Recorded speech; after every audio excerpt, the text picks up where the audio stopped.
Good evening, all of you. Myself, Vivekanand Mishra, and today's topic is manual removal of placenta. तो friends, आज की video में हम देखेंगे कि मैनुअल रिमूवल ऑफ प्लेसेंटा कैसे करते हैं। तो उससे पहले हम ये जानते हैं मैनुअल रिमूवल ऑफ प्लेसेंटा क्या है। तो दोस्तों देखते हैं क्या होता है। अगर if the placenta is failed to expel out, मतलब कि अगर जो प्लेसेंटा होता है वो जो नॉर्मल एक प्रोसेस होता है, अगर उससे एक्सपेल आउट नहीं होता है, खुद से एक्सपेल आउट नहीं होता है प्लेसेंटा, तो उसको बाय हैंड या मैनुअली रिमूव किया जाता है।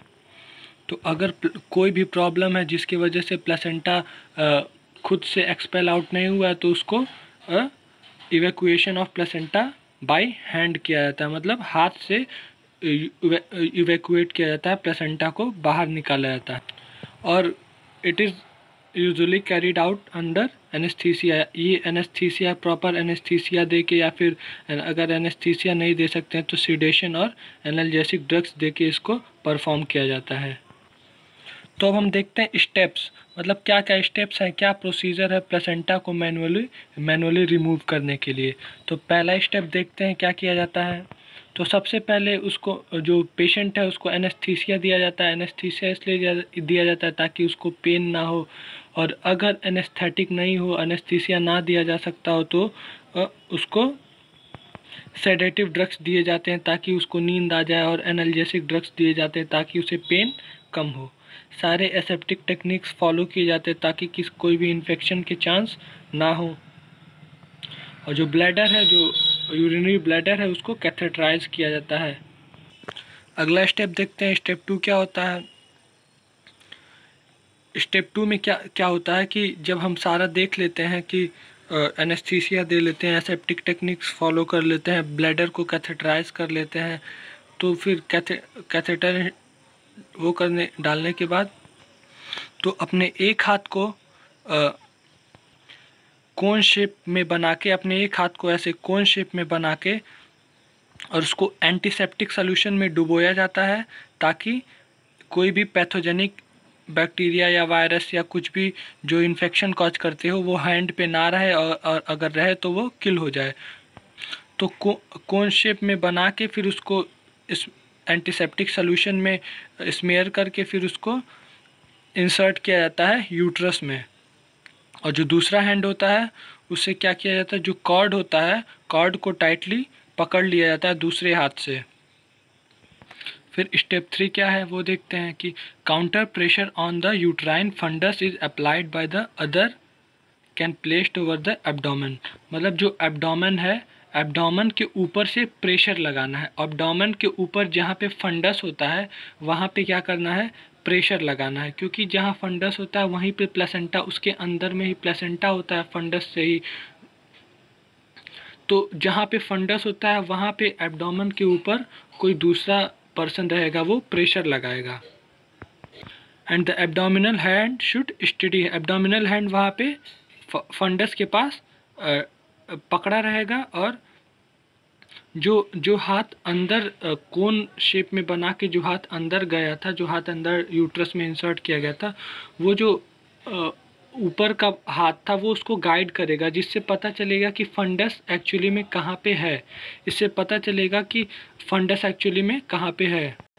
अब स्टेप 4 में क्या करते हैं कि जैसे अब जो हाथ अंदर इंसर्ट किया गया है वो जैसे ही प्लेसेंटा के पास पहुंचता है, तो क्या होता है कि पीछे यूट्राइन वॉल होता है और इधर प्लेसेंटा होता है। प्लेसेंटा और यूट्राइन वॉल के बीच में वो जो फिंगर्स होती हैं उनको ले जाया जाता है, और जो हम लोग का बैक ऑफ द हैंड होता है, मतलब ये जो बैक पार्ट होता है, ये यूट्राइन वॉल से कांटेक्ट में रहता है। ये जो पीछे जो यूट्राइन वॉल है वो हम लोग के बैक ऑफ द हैंड है, उससे कांटेक्ट में रहता है।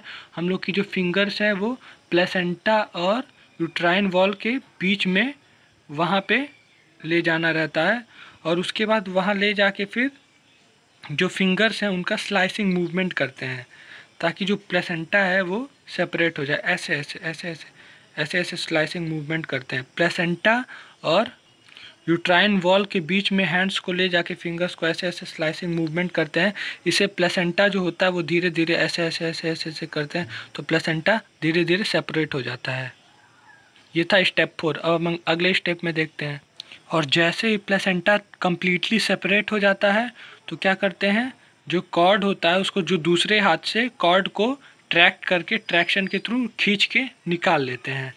और जो जो यूट्राइन हैंड जो अंदर ही था, अभी जो यूट्रस में ही है, उसको अभी अंदर ही रहने देते हैं और चेक करते हैं कि अंदर कोई पार्ट कुछ भी छूटा नहीं ना है। यूट्राइन कैविटी में कोई भी चीज़ छूटी नहीं है, क्योंकि कोई भी चीज़ अगर छूटेगी तो उसकी वजह से इन्फेक्शन हो सकता है और पोस्टपार्टम हेमरेज हो सकता है, ब्लीडिंग हो सकती है।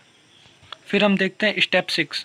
स्टेप 6 में क्या होता है कि अब प्लेसेंटा बाहर आ चुका है, तो फिर क्या करेंगे, एर्गोमेट्रिन देंगे, 0.25 mg एर्गोमेट्रिन देंगे यूट्राइन कॉन्ट्रैक्शन के लिए, ताकि ब्लीडिंग ना हो।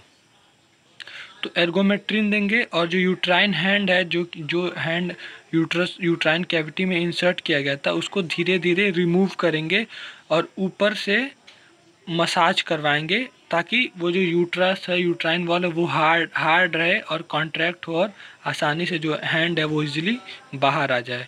तो आफ्टर द रिमूवल, प्लेसेंटा और हैंड सब कुछ रिमूव होने के बाद वेजाइनल कैनाल, जो वेजाइना कैनाल है, सर्विक्स वेजाइना कैनाल जो वे है, उसको एग्जामिन करते हैं, इंस्पेक्शन करते हैं कि कोई इंजरी नहीं ना हुई है, क्योंकि अगर इंजरी हो गई हो और तुरंत पता ना चले तो बाद में हैमरेज हो सकता है और प्रॉब्लम हो सकती है, कॉम्प्लिकेशंस हो सकते हैं, जैसे कि शॉक और पोस्टपार्टम हैमरेज हो सकता है, इन्फेक्शन हो सकता है।